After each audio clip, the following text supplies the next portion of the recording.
Welcome to the Banker Lamp. Please enjoy the video. You begin by confirming CRK version and any active mods so you know what you're changing. Once done, backup config and save files to a separate folder. That protects progress if you must revert. Now close all background apps that use more than 50% CPU or RAM and reboot the game.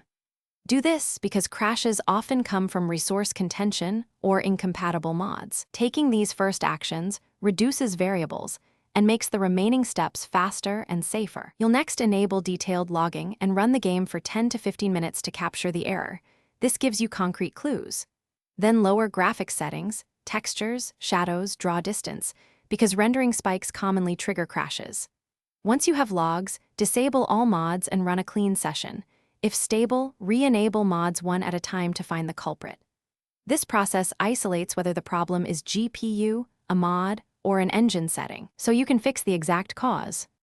You should now apply the targeted fixes suggested by logs, update GPU drivers, verify game files through the launcher, or reinstall the faulty mod.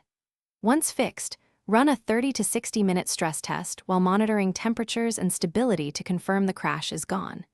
If problems persist, try a clean reinstall and restore your backup. And if a new change makes crashes worse, revert immediately to the saved backup. That rollback prevents data loss and lets you approach fixes. Thanks for watching. If this was helpful, leave a like and consider subscribing. See you next time.